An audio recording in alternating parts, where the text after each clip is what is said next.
Hello, my name is Sophia, and I live with my husband in a spacious house. We have a son named Max who reached adulthood a few years ago and moved out. At first, his absence left me feeling quite lonely, but I've since adjusted. Still, it always brightens my day when he calls to say he's coming home. One day, Max called to tell us he was visiting and had someone special to introduce. From the moment we heard this, my husband and I were filled with excitement. Before noon, Max arrived with a lovely woman by his side. Although I had an inkling from his words, I never truly expected him to bring someone home. My son, beaming with pride, introduced her. Her name is Susan. Isn't she wonderful? She's my wife. I was momentarily stunned, struggling to grasp his words. After a brief pause, I asked, Max, did you say Susan is your wife, not your girlfriend? Max nodded with a grin. Yes, Mom. Maybe you're going a bit deaf. I couldn't bring myself to laugh at my son's teasing. I haven't heard about you getting married. Did you know about this? I asked my husband. He shook his head, equally puzzled. No, I didn't hear anything either. We both turned to Max, seeking an explanation. With a proud smile, he said, that's why I came to announce our marriage registration today. By the way, we had a grand wedding in Bali with our friends. We were speechless. Max, oblivious to our stunned reaction, continued to rave about the wonderful wedding in Bali. My head began to ache, and I carefully asked, You've already registered and had the wedding? Why weren't we invited? Susan, who had been silent until now, spoke up. Do we need to invite strangers? I was taken aback by her words. She continued calmly, Isn't it a waste of money?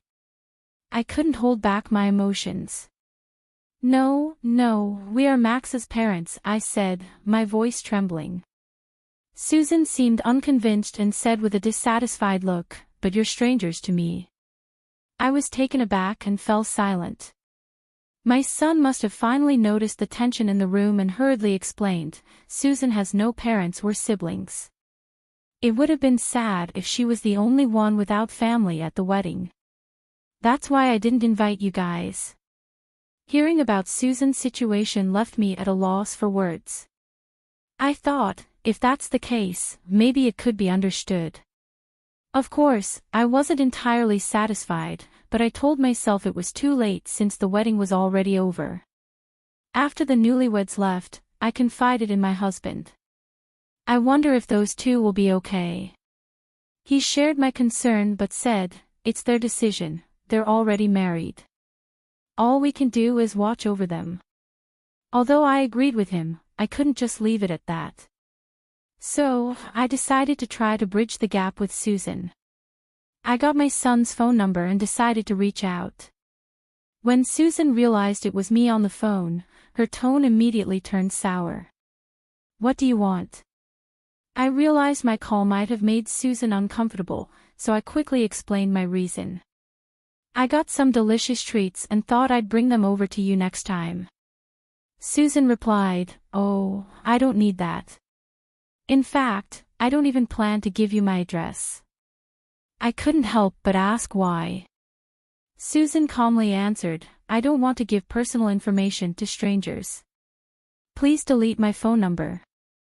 Before I could say anything else, she hung up. After that, I couldn't get in touch with Susan. I realized my gesture must have felt like an intrusion to her. Feeling down, I shared my worries with my husband. He comforted me, saying, There's still time. Don't rush. Forcing closeness won't necessarily lead to good results. Just hope that she'll open her heart to us someday. I took a deep breath and nodded. You're right. A month later, after I stopped trying to contact my son and his wife, my son suddenly reached out. What's going on? I asked. He told me, Susan is pregnant. I was thrilled by the happy news, knowing how tough it can be for a first-time mother without her parents. I asked for their address so I could go help, but my son said, "No, I can't give you the address. We don't need help, just money. Give me your bank account number so I can transfer it." I tried to explain to my son how difficult childbirth could be, but he wouldn't listen. Moreover, he said that Susan herself was against it. In the end, I transferred only the money as my son requested. After that, I never heard from him again. There was not even a report of the child's birth. A year passed, and despite my attempts to call, I eventually couldn't reach him at all. It seemed my son no longer thought of us as family. Even if I wanted to confirm it, there was no way to get in touch. Feeling helpless, I went to the local supermarket one day and met a familiar face. At first, I didn't recognize him, but when he called out to me, I realized who he was. "It's been a long time. Do you remember me? I'm Jack."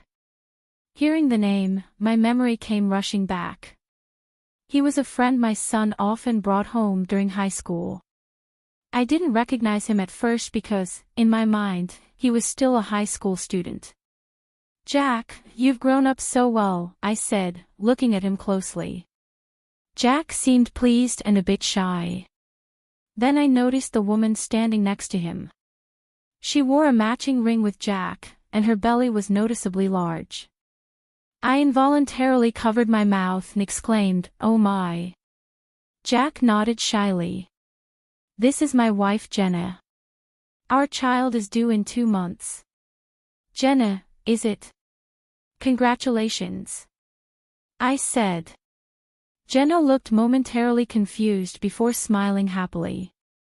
After a brief exchange of pleasantries, we parted ways quickly, not wanting to impose on the expecting mother. 2 months later, I received an email from Jack. We had exchanged contact information during our reunion because he wanted to share the news of the birth. The email included a photo of their newborn baby, a truly adorable little one.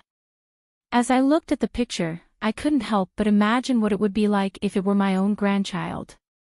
I looked at the photo of the baby, someone I had never met, and found myself shedding a few tears. I emailed Jack, offering to send a gift to celebrate the occasion. Shortly after, a flustered Jack called me. "I didn't reach out with that intention, so please don't trouble yourself." I couldn't help but chuckle at Jack's apologetic tone. "That's not it. I just want to celebrate. Since I can't do anything for my own grandchild." There was a pause on the other end before Jack asked, "Something happened with Max, didn't it?" I remained silent and Jack continued, "I was hesitant to tell you, but actually, Jenna was originally Max's girlfriend.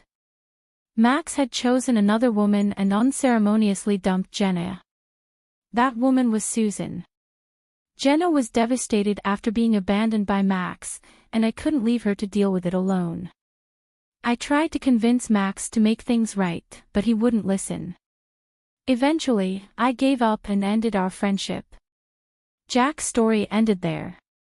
At that moment, I felt a deep sense of anger toward both my son and Susan. Despite being my own child, I also realized that my actions had unintentionally reminded Jenna of her painful past. Even though I wasn't aware of it, I had caused her distress. She likely didn't want to see Max's mother. "I'm truly sorry for mentioning that I wanted to celebrate," I said. I apologized, and Jack quickly reassured me, "You don't need to apologize, Mrs. Smith. Jenna doesn't mind. She was the one who wanted to send the baby's picture. Please don't worry about it." Their kindness only made me feel more guilty. Jack then added, "I just don't want Jenna to have anything to do with Max and his wife ever again." I agreed wholeheartedly.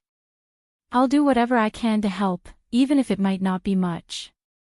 I also shared with Jack the strained relationship I had with my son and his wife. Jack was visibly shocked by Max's recent behavior. We quickly shifted the conversation to lighter topics before ending the call. I relayed everything I had learned from Jack to my husband and told him that, from now on, I would consider Max and his family as strangers. My husband agreed. At least we can take a breather. I glanced around the room, where most of the unpacking was complete, and nodded. Our new life begins here today. The house we had lived in felt too large for just the two of us. When we were considering moving, we were introduced to this newly built high-rise condominium. We had planned to inform our son about the move but ultimately decided against it. I headed out to buy ingredients for dinner. As soon as I stepped out the front door, someone called out to me, "Mom." I turned around, unsure of what I was seeing, and there was my son approaching with a slight smile. "Why didn't you tell me you moved?" he asked. "I was surprised to find strangers at the old house and had to search quite a bit to find you." I met his gaze with stern eyes. "I didn't need to tell you. You're a stranger to me." Max seemed taken aback by my change in attitude and grew flustered. "What are you talking about? I'm your son." I ignored him and started walking. Max quickly fell into step beside me and continued talking. "Mom, I want to apologize for everything that's happened. I was misled by Susan. You must have some extra money if you're living in a new high-rise condo, right?" Despite Max's attempts to engage, I kept walking. Seeing that I wasn't responding, Max's tone grew anxious. Susan was a habitual liar. Her claim of having no family was false. She was actually disowned by her parents due to a romantic scandal at her previous job. When I glanced at my son, he misunderstood my silence and continued to criticize Susan. Susan came to me for money after she couldn't make it on her own after quitting her job. I was just deceived. "I should be able to live in that high-rise condo too," Max said. I stopped and faced him. He seemed hopeful that I was finally ready to listen, but I held his gaze firmly and said, "You chose that dishonest woman despite being in a relationship with someone else. This is the consequence of your actions." Max looked stunned by my words. I delivered my final message: "Your only family now is Susan. You two are perfectly suited for each other." Leaving him there, I walked away and contacted Jack. I was concerned that Max might cause trouble for Jack or Jenna. As I feared, Max had tried to apologize to Jenna and asked Jack to mediate between us. He even said something absurd like, "You two got married because of me." Jack, at his breaking point, announced he was severing ties with my son and warned that he would call the police if Max continued to harass them. In a panic, Max fled. Afterward, Max tried to spread malicious rumors about Jack and Jenna among their mutual friends but was met with disdain instead. Susan, who was supposed to be his only ally, abandoned him. She ran off with another man after squandering all of Max's savings, leaving their child behind. Seeing the situation worsen, we decided not to intervene despite hearing the rumors. Eventually, Max came to us with a child in tow.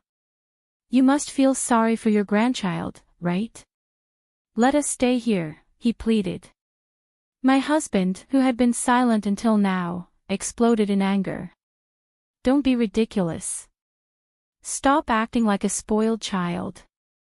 At your age, you're no longer a son but a stranger.